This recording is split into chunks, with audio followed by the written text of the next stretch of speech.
I created the Roblox game, the Rake and Yeep, and this is how I did it. So first, there's monster and players. Monsters spawn at 4 random areas every time.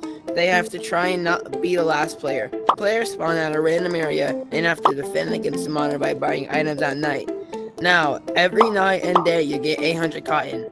There are 2 main buildings, is the tower and the shed. The shed only closes when there's coal on the forest, yet the tower only closes when the power is off. There's also a blood moon that has a chance of happening every night, which activates the spike floor. Now I know that may seem a lot, but I'm gonna break it down so that you could hopefully explain it, because it's kind of a lot. Okay, so for the day-night cycle, it's this long, and then once it completes here, it goes down here, and this is where the magic happens. So first, it goes to this switch, which goes to this randomizer. Now it could either go left or go right. If it goes left, then it goes here and it just activates another night, which is a different area. And if it goes here, then it activates another moon. Not from the beginning. If it goes right, it could either go right or left. If it goes left, it goes over to here. But if it goes right, it goes over to here. Now over here is where the interesting stuff happens. If it goes to the right, it's just a normal night. But if it goes to the left, it goes to the blood moon. What happens when it chooses a different night? If it's one of the 4 main ones, it's going to be lights up there. It's like a big kind of moon, sun thing. Every night, it plays this chime, which indicates that it's night and that you'll be getting cotton. Now, if it's blood moon, it goes to over here. It sets up this one, which starts the spike thing, and it turns off. It gets to blood moon, it goes to here, which turns on the big blood moon like light. But then once it goes to here, it also does a little chime, which is this. So it just did to this now.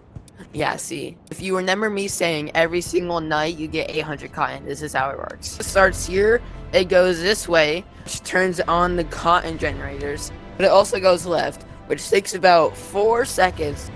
And then since it's an XOR block, what an XOR block does is when there's 2 things going into it, it turns off. Now how the nights even work is this big thing. So this is, it's 4 things, 4 white like glowy blocks and stuff. Here, if it comes to blood moon, it turns on this thing, which is smack in the middle of the map. It's red. No, red, blood, red. I mean, it doesn't really say red in the thing, but like it's blood, which is red, so it'd be red. Now this is where the magic happens for the spike thing when it actually does become blood moon. So I'm gonna show you what happens when, let's say, it does become blood moon.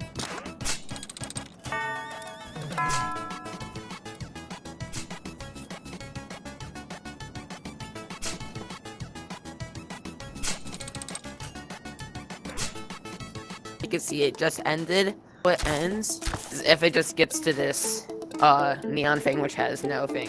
Yeah. So 1/8 chance of it going over there, which is actually. But this is what the blood moon looks like out in the map.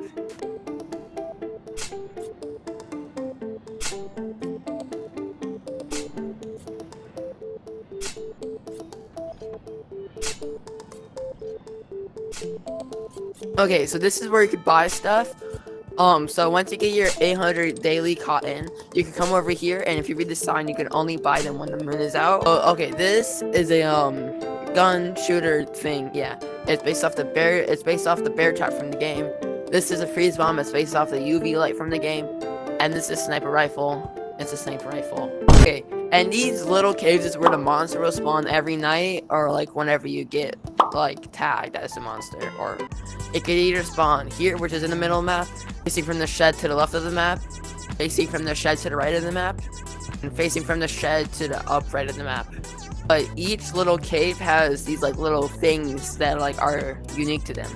Like this one, you have to use a pellet gun, which you get in the lobby, which I'll show you, to break the glass, or you could just do that. Because this one, you spawn up here and you're just kind of stuck in this cobweb. Oh, this one, you have to, it's the smallest one, you have to duck under here, and it's a little spider. Yeah. The main one, this is where you go back to the lobby to leave, and it's just right in front of the shack. Power supply is in how I did like kind of a power thing, and I'm gonna show you how it works. Over here, there's this long, it comes over here to here, and this is a blue pulse block. So if it comes to here, then if we go up here, we'll turn this on, And this basically either turns on or off the power. But let's say you're in the tower and you want the door to close. What you have to do is someone will have to come out here, able to press these 2 buttons, avoid the spikes, and it'll turn this off, which will either close or open the door to the tower. Now this is the shed, and basically how it works is you need to put a coal in the furnace, and it closes the door over here. So I'll show you. Yeah, it descended. So yeah, the door opens. Now let's say you're the monster and they are like pumping the coal in this thing, right? Let's say, how would you get in? Well, up here there's like a spike thing, and that the rake can, oh my god, can break through, and he can get you guys. So you're not truly safe anywhere for the map. Now the last thing in the map is this little lobby area. Once you join in, it'll tell you all this, like how to play the game and stuff, and then if you want to leave or if you want to play the game. Now that's everything in the map. There's this guy up here.